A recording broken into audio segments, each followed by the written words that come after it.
إن الذين كفروا لن تغني عنهم أموالهم ولا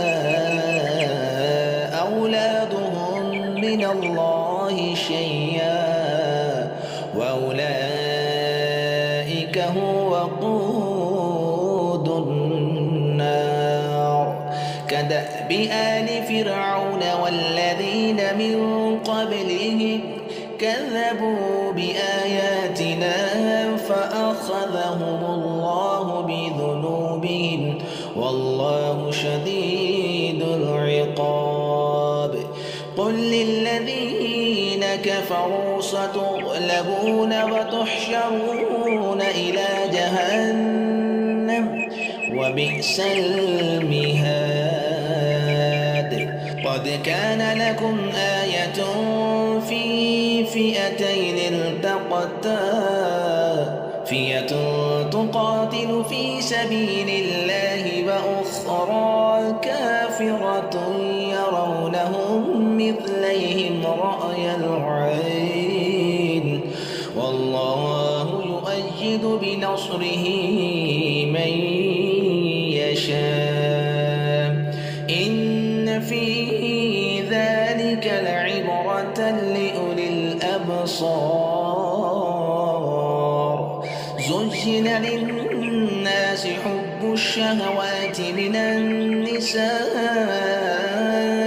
والبنين والقناطير المقنطرة من الذهب والفضة والخيل المسومة والأنعام والحرث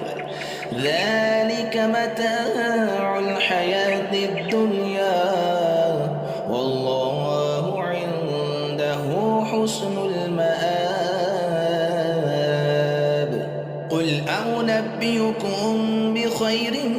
من ذلكم للذين اتقوا عند ربهم جنات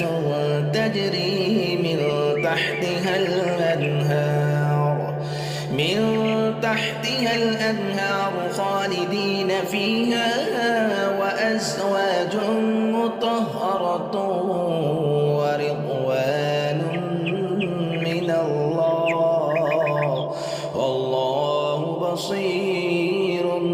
بالعباد الذين يقولون ربنا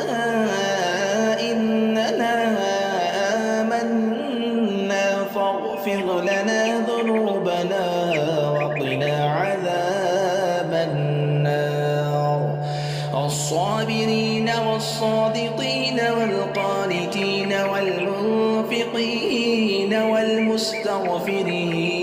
بالأسحار شهد الله أنه لا